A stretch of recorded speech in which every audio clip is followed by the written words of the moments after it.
M. Maniga, l'historien que nous avions rencontré au théâtre de Verdure. Monsieur Maniga, nous avons suivi votre conseil. Nous nous sommes promenés dans Port-au-Prince et dans les environs. Nous avons essayé de rencontrer le plus de Haïtiens possible. Nous avons été au marché, dans la rue, nous avons vu des chômeurs. Nous avons vu qu'effectivement, il y a beaucoup de misère en Haïti. Est-ce que vous pourriez aujourd'hui nous dire ce qui caractérise cette misère et en somme nous en faire l'analyse? Eh bien, si vous le voulez, partons des deux conditions de base de la situation haïtienne actuelle, à mon sens, à savoir qu'il y a d'une part une utilisation insuffisante des ressources connues, tant naturelles qu'humaines, ensuite, par exemple, de méthodes inefficientes de production, de l'archaïsme, du manque de dynamisme de l'organisation sociale, et que, conséquemment, d'autre part, il y a un niveau de vie très bas lié à des problèmes de pauvreté massive, vous avez certainement constaté. Voilà, grossièrement présenté, ce qui me semble être une première approche valable du sous-développement haïtien. Ce qui rend le problème socialement plus aigu, c'est qu'en même temps, on trouve chez nous un petit monde restreint en nombre, et qui vit en général dans les villes, à Port-au-Prince particulièrement, et qui bénéficie des conditions les plus confortables des sociétés dites industrielles. Il y a ainsi une juxtaposition de populations d'âge économique et culturel différents.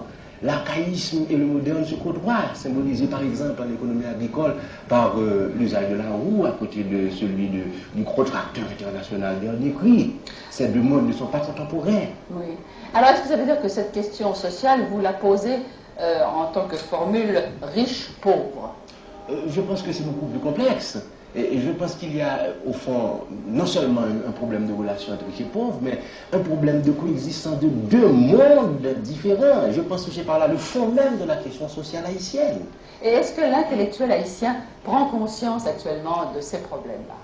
De plus en plus certainement, surtout depuis ce mouvement que nous appelons la Révolution 46, qui a amené un certain nombre d'idées sociales, disons, à l'ordre du jour. Est-ce que vous entrevoyez des solutions à ces problèmes? Entrevoir des solutions, il me semble que c'est même une nécessité pour nous, haïtiens. Évidemment, nous ne pouvons pas dire que nous avons trouvé des solutions, mais nous sommes dans la recherche de formules. Nous sommes dans la recherche de formules marquées surtout au coin de l'efficacité. En tout cas, il est évident que des succès limités ont été obtenus dans certains domaines. Par exemple, la lutte contre le bien a donné des résultats remarquables. On a réussi à réduire le taux du bien à moins de 1%. Et ceci est évidemment magnifique. La lutte contre la malaria a été entamée avec probablement les mêmes chances de succès. En tout cas, on veut suivre l'exemple de Ceylan où la malaria a été éliminée et ceci a permis d'allonger la moyenne de vie de 9 années, ce qui est vraiment remarquable. Récemment, on a lancé une campagne de désalphabétisation dont l'objectif est d'arriver à l'élimination de l'ignorance. Il y a donc au moins sur ce point une prise de conscience et une volonté systématique d'intervention. Mais à mon sens, une action pour être totalement valable devrait porter sur les facteurs déterminants du sous-développement. Et ces facteurs déterminants du sous-développement sont avant tout économiques. Et je pense donc qu'un économiste est mieux placé que moi pour en parler. Arriverons-nous à nous libérer par nos propres moyens et à rattraper notre retard? Dans ces conditions, il nous faut une politique économique pensée, orientée, rechercher les moyens adéquats, les moyens appropriés, comme par exemple les investissements exigeant de faibles doses de capital. Ou au contraire, ne pouvons-nous pas, devons-nous compter sur l'aide étrangère, qui dans ce cas deviendra une affaire de nécessité, une question de vie ou de mort? Je préfère laisser la parole à un économiste sur des questions de ce genre. Ce que je pourrais dire au point de vue social, c'est que le problème pour nous est de déterminer le rôle des classes dans ce problème pour arriver à rattraper notre retard. Évidemment, les classes moyennes, de par leur position, auraient comme une vocation pour essayer d'arriver à résoudre ces problèmes, mais je doute qu'elles puissent à elles seules provoquer la puissance d'ébranlement qu'il faudrait. L'élément fondamental me semble bien être la paysannerie, c'est l'élément pivot, l'élément clé. Si bien que mon opinion personnelle est que sans arriver à une exaltation messianique du rôle de la paysannerie en Haïti, incontestablement c'est elle qu'il faudra essayer de mettre en branle. Suivant le conseil de M. Maniga, je vais consulter maintenant un économiste, M. Jo Châtelain, directeur de la section des statistiques à la Banque nationale d'Haïti. Haïti est un pays paysan, n'est-ce pas, dans sa majorité. Et la richesse d'un pays, c'est ce qu'il produit. Alors, quel est actuellement le volume de la production annuelle d'Haïti? Sinon son volume, du moins sa valeur. Selon les derniers travaux de nos statisticiens, il faudrait chiffrer aux environs de 250 millions de dollars la valeur globale de notre production, c'est-à-dire la valeur de toutes les marchandises créées, de tous les biens, services produits pendant une année par l'ensemble de notre population. J'ai l'impression que ce chiffre-là est celui de quelques grandes maisons en Amérique du Nord, par exemple. Vous avez absolument raison. Si vous ramenez le chiffre à une moyenne mensuelle, vous vous rendrez compte que ceci correspond au chiffre d'affaires d'une entreprise qui vendrait pour 20 millions de dollars par mois. C'est donc assez petit. Et je suis d'accord, je conviens avec vous que ce sont des résultats de nature à donner le vertige, surtout lorsque l'on pense dans le sens progrès du niveau de vie, bien-être, élévation du standard de vie de notre population, pour l'aligner à ce que l'on obtient ailleurs, dans des pays comme le vôtre ou aux États-Unis. C'est un accroissement de l'ordre de 20 fois ou 25 fois qu'il faudrait obtenir de la valeur de notre production. Et pour nous, économistes, nous voyons en substance notre problème de la misère de cette façon.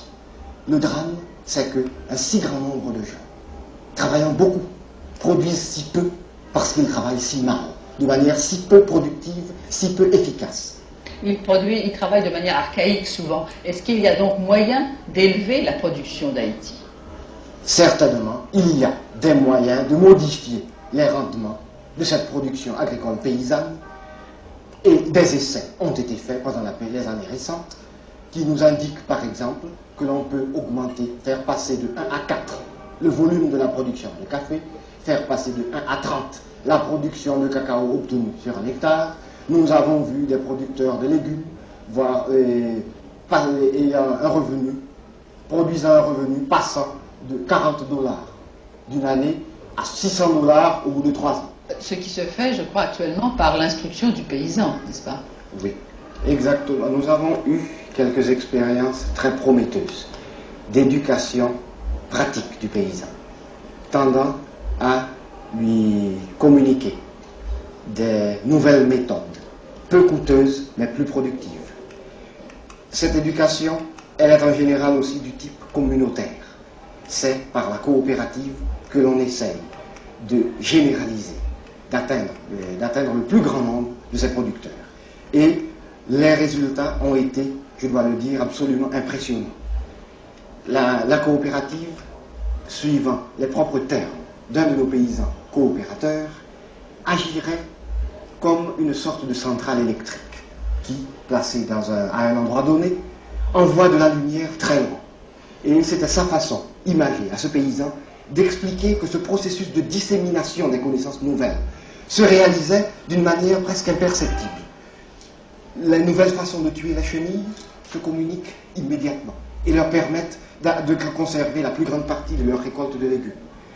Et nous avons l'espoir qu'avec ces formules coopératives, il y a là des moyens d'atteindre à la longue un très grand nombre, sinon la plus grande partie, de notre population paysanne. Eh bien, est-ce qu'il ne faut pas aussi, pour que ces coopératives donnent un plein résultat, qu'il y ait des techniciens prêts? Évidemment, nous voyons d'ores et déjà, nous voyons dès maintenant le genre d'agencement administratif nouveau qu'il faudrait réaliser, les équipes de techniciens qu'il faudrait pouvoir associer. Nous savons certainement que sur le plan de la constitution d'une administration du développement économique, il y a énormément à faire. Beaucoup de travail encore à abattre.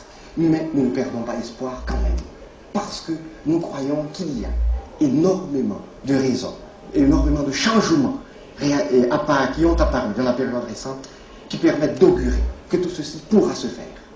Est-ce que cet espoir que vous entrevoyez provient d'un fait psychologique, d'une évolution dans la mentalité du Haïtien? Exactement. Vous avez touché exactement du doigt le type de problème auquel je pensais me référer. Il y a tout d'abord, dans la population elle-même, un nombre de plus en plus grand d'individus qui sont impatients de la misère qui refusent la misère, qui de toute façon ne l'acceptent plus comme une calamité, comme un fléau naturel, et qui sont convaincus que quelque chose est possible, que la misère peut être combattue.